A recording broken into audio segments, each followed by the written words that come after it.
Hi, this is Sarit Swetzer, and welcome to the It Is Taught podcast, a podcast devoted to the teachings of Rabbi Shneur Zalman of Liadi as recorded in his most famous work, the Tanya. My hope for this show is to make these teachings accessible and relatable to the average person, regardless of prior Jewish education or affiliation. The episodes follow the prescribed daily study portions and are meant to serve as practical lessons in how to live your life as your true self and develop an authentic and powerful relationship with your Creator. I have personally experienced the effects the study of this work has had on me, and I'm excited to share what I can of this knowledge with you. So please join me on this journey of learning, self-growth, and connection with your source. Hi, and welcome to the It Is Taught podcast. This is episode 245 for the 26th of Tammuz in a leap year. So we've been talking in the past few episodes about addiction. And I've been kind of like being very loose about this term addiction and really using it in a very broad sense to really encompass at the end of the day all of humanity. I want to make clear that I'm not in any way I don't want to minimize true addiction, somebody who's really struggling with addiction in a really clinical kind of sense. I don't want to minimize that and say that that is exactly the same thing that we're talking about. But I think, as I've been mentioning, I think that in looking at addiction, I think we can, in a more classical sense, I think we can kind of see it as a caricature of something that we all struggle with as being a part of humanity, namely this constant fight between instant gratification and higher purpose, doing something that is pleasurable in the moment versus doing something that's more in line with our true self, with our true source, which ultimately we've been learning about is the idea of God. And that's really what the subject of this entire epistle is all about, this Iggeres HaTeshuva that we've been studying, which is all about teshuva, all about returning to our source. How do we return to our source? How do we return when we've gone astray from who we really are, whether this is in a full-fledged, like, addictive sense, like an addict, a real addict is somebody who's really, the addiction has become so powerful over them that they are really so out of sync with who they really are, or on a smaller scale, just in maybe like here and there, maybe doing something that's slightly out of line with how they really should be behaving, slightly out of line with the will ultimately of their creator, which is God. So we talked about yesterday how to heal from this, how to kind of wake up from this addictive state. And we said that there are actually two main components involved in this. The first component is the idea of having compassion for oneself and arousing compassion on high by really feeling this sense of compassion for our source, for our godly soul, for the part of God which we have brought down into exile with us when we've done these transgressions. What this really ultimately means is recognizing the facts like that we're not, that this activity that we've been doing, this transgressive activity that we've been doing, this addiction, as I've been calling it, is not really who we really are. We may have come to identify with it. We may have come to the point where we really do feel like this is who we really are. But when we come to this realization that that's not who we really are, then we really feel compassion for ourselves, for who we really are, and for the fact that we've drawn this true self, this true godly self into the depths with us. Because ultimately, just kind of like in a deeper sense, nothing can have any kind of power. We can't do anything without our godly self, without our godly source, because ultimately God is in power in everything. God is the source of vitality for everything in the world, whether he wants to be or whether he doesn't want to be. So even if you think about like a really low place, a place of criminal activity, a place of murder, a place of violence, a place of debauchery, all of that kind of stuff, as hard as it is for us to imagine, all of these things don't have any power of their own. So the vivifying force behind them all is God. God is vivifying everything in the world. So just think about the pain that God is in when he is being forced, so to speak, to vivify these behaviors, to vivify us when we are engaged in these things that are so out of line with what he wants us to do. That hopefully will bring us to a sense of having like this true sense of compassion and like really feeling this like like almost pity, like for our poor godly soul that has to go through this. The second element that we discussed, that in addition to having compassion, that's involved in this way of return, in this process of teshuva, is subjugation, is sublimation of the evil within us. So now that we've called it out, now that we've diagnosed it, so to speak, for what it is, and we recognize, oh wow, this thing that I've been doing is really out of line with who I really am. It's really out of line with my source, with what God wants of me. Then the next step is to stop doing it by removing ourselves from it, by subjugating that evil within us. And we spoke about yesterday that the way that we do this, the way that we subjugate, the way that we break this evil force within us, is through humbling our spirit and through a broken heart. So, and we talked about that perhaps this is what people talk about when they say that they've hit rock bottom. When we hear again about addiction, we hear people hitting this place of rock bottom, whether it's from external factors, because different things happen to them in their life that they reach this point of rock bottom where it's like they feel like they can't go any lower, or perhaps it's internally generated, that perhaps a person can internally generate a sense of rock bottom within themselves where they feel like, okay, this is it, I got to change my life, I got to do something about it. And that ultimately can be thought of as being a broken heart. So now the Alter Rebbe now is going, what the subject is today is, how do we do this? How do we reach rock bottom, so to speak? How do we reach a point of breaking our heart? If we know that this is what we need to do, let's say we recognize the fact that, yes, okay, I'm not where I need to be in life. I'm not in line with my source, or maybe I am generally in line with my source, but here and there I've done things that are not totally in line with my source, in line with God. How do I return? How do I return to my source? How do I cultivate that broken heart that's so necessary for this process? So that's what today's portion is going to be all about, is about how to cultivate this broken heart. So we don't often think of a broken heart as something that we want. We hear about people being heartbroken from love or whatever it is. But in this sense, in this case, we actually do. That's what we're striving for, is how to break our heart, how to become heartbroken, how to cultivate this sense of humility. And that's what we're going to learn. And in short, the basic answer to this, and we'll see in a moment how the Alter Rebbe explains this in his own words, but the basic answer is that we need to wake up. We need to come face to face with who we are. We need to become sober, so to speak. We need to become brutally honest with our true reality. We need to do an accounting of ourselves, of our souls. Just like a person who is struggling financially, let's say somebody runs a business and they start to realize that certain things in the business are not running as they should, then what does the person need to do? They need to sit down, take a day, and speak with their accountants or go through their bank accounts and check and see what's going on. As painful as that process might be, because they might find out like, oh wow, they're in a ton of debt. They owe so many people, they're paying way too much on different things. All kinds of things might seem really out of order, but that's the first step to healing, is to really come face to face with yourself, to really have that sense of sobriety. So let's get straight into the text and see how the Alter Rebbe explains this, because it's pretty straightforward for today. And so we are still, for context, we're in Iggeres HaTeshuva in the middle of chapter 7. So the Alter Rebbe begins, and he asks this very question, which I posed in the introduction. How do we come to a broken heart? How is the heart to be broken and humbled? And so the Alter Rebbe says that some people might think that it can be done through fasts and mortifications, like that's sort of like the common idea.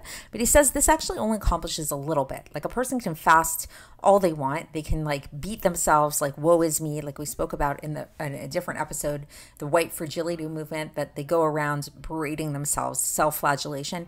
He says this only does this a little bit. It only humbles a person a little bit. And also in these generations that we don't have the same strength to fast so much, like in the time of David HaMelech, of David our king. As the sages taught, and this is from Tehillim, chapter 109, verse 22, where it says, "V'libi halal b'kirbi," which literally means my heart is vacant within me because I destroyed it through fasting. So this is an allusion to the fact that, yes, fasting can break a person's heart. There is an element of fasting that can cause a person to come to a broken heart. But the Alter Rebbe is saying this only does it to a minor degree. And it also is not something that's practical nowadays, because as discussed, we don't have that strength that previous generations had to fast so much to get to a point that it will really make a difference. So the Alter Rebbe says, so then what do we do? How can we come to this sense of having a really humble heart and humble our heart to the point that it become broken and crushed, and so that we can really dispel that spirit of impurity and the sitra achra, the other side, the side that conceals God?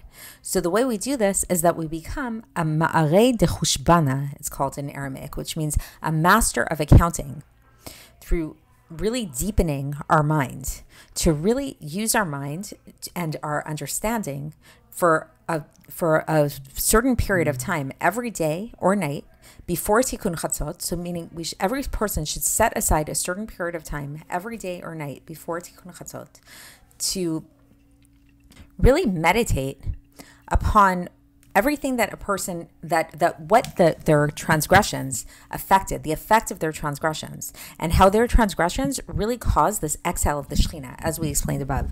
So it's like we sometimes don't realize, we think that that we're living on an island. We think of this point, this idea, a person thinks that like what they do in the privacy of their own room, the privacy of their own home, or just in their own little corner of the world, they think it's not really, they can do whatever they want, and it's not really, what harm is it doing to anybody else? And what we've already learned is no, it's actually doing great harm, because when we're doing something that's out of line with our true self and out of line with God, who is our source, we're actually drawing our true self, our divine self, down into the gutter with us. We're drawing God into the gutter with us, and we're causing to uproot our godly soul and our spirit from the source of life, from the vitality of God, blessed be He, and we're bringing him down into a place of impurity and into death, which is the chambers of the sitra achra,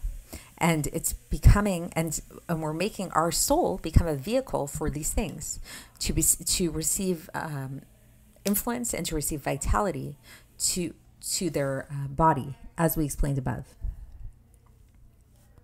So if you recall, in one of the previous episodes not too long ago, we talked about this idea that we really have the choice as to where we want to receive our nourishment from, where we want to receive our vitality from. So we can choose. We can live our lives in line with our Creator, in line with our source, in which case we're going to receive our nourishment in a more direct way, directly from our Creator, or we can choose to live in ways that are not in line with our Creator, that are not in line with our source, in which case we'll still receive nourishment, but it's not going to be in the most direct way. We're going to be receiving it in this kind of like backhanded manner, this behind the scenes manner, through certain concealments. We liken this to, let's say, the employees at a big company, that rather than being invited into the big dining hall with all the executives and that kind of thing, they're just going to be getting the scraps. They're going to be eating with like the janitors and the maids and the interns and things like that. So would you rather eat with the CEOs, or would you rather eat with the interns? So that's kind of the idea. And then the Alter Rebbe says that this explains the term that we find in the Gemara in Brachos, page 18b, where it says "Rashaim b'chaim kurim metim," that the wicked people during their life are called dead. Why are they called dead? Because their life is coming from the place of death and impurity. So anything that conceals God is death, because it's considered like the place of death, because God is the source of life. So anything that conceals God is the opposite of life, so it's going to be death and impurity. And this is why we can understand that wicked people are really called dead, even if they're alive. And now in brackets, the Alter Rebbe brings another citation to support this whole idea. This one is from Tehillim, chapter 115, verse 17, where it says, Lo hametim ya'alelu gomer, which means the dead will not praise God. And the Alter Rebbe says that this is not an example of making fun of impoverished people. So we know there's this principle that like we're not supposed to make fun of dead people. If somebody passes away, you're not supposed to talk about them and like make fun of them and laugh at them. Like that's something that they can't defend themselves, right? So it's a really mean thing to do. So the Alter Rebbe is explaining this here. So what does it mean when we say that the dead people will not praise God? Like it sounds like we're making fun of them. He says we're not talking about actually physically dead people, but we're actually talking about wicked people who in their lifetime are called dead. And and why do we call them dead? Because they are confused with foreign thoughts when they are still in their wickedness, and they don't want to do teshuva, as is known. So this is the end of the section. So just to sum it up, again, the basic idea is that if we want to heal, if we want to heal from our addiction, if we want to heal, if we want to return to God, return to our source, come back to who we truly are, to really do teshuva, the best way to do this is through coming to a place of humility. We spoke also about having compassion, but now we're focusing on this idea of humbling ourselves, of breaking our hearts, and this is going to cause the breaking of the evil force within us, breaking the sitra achra. And today we talked about how to do that. And how do we do it? Basically is through looking at ourselves face to face in an honest and unadulterated manner, becoming a master of accounts over our own souls, becoming aware, becoming sober, and recognizing what we really did. So really, I think we're all guilty of this to a certain extent, that when we're involved in doing something that we shouldn't do, we kind of forget, we kind of don't recognize the ramifications of our actions. It's that instant gratification thing. So this is why, again, there's this idea that anytime a person is involved in doing a sin, it's only because the spirit of folly enters into them, because it really is a moment of insanity where why would a person do something that would be so harmful to their soul, so harmful to their source? It's really because they're not thinking straight. They're in this state of insanity. So now when we want to do teshuva, we want to return to God, we have to become sane. We have to become sober. We have to come to a recognition of what our actions are, what we did. I think we want to bring this back to AA, and addiction and all of that. I would say that this is maybe the point of really recognizing, I don't remember where in the 12 steps this is, but one of those steps somewhere is the recognition of the harm that you did, not only to yourself, but to other people. To recognize that your addiction wasn't just something that you did that was a mistake on your part, but it actually harmed people. And it actually, in this case, we're talking about that it actually harmed God. We brought God down into the schmutz with us. We brought our godly soul down into the schmutz with us. So that's it for today. So hopefully that wasn't too depressing, but hopefully it will be kind of more like sobering. If anything, that's the basic idea. And we will continue along these lines tomorrow, and I'll speak to you then. Thanks for listening to the It Is Taught podcast, hosted by Sarit Switzer. This podcast is dedicated in loving memory of my maternal grandfather, Avraham Yitzchak ben Binyamin HaKohen of blessed memory. Music by Shoshana. If you enjoyed this episode and would like to support the show, please share it with others and subscribe on YouTube, Apple iTunes, Spotify, or wherever you listen to podcasts. And make sure to leave us a 5-star review. To find out more about the It Is Taught project, including more information on my soon-to-be published book, please visit our website, itistaught.com. To catch the latest from me, follow me on Facebook, Instagram, and Twitter. Looking forward to speaking with you tomorrow, and until then, have a great day.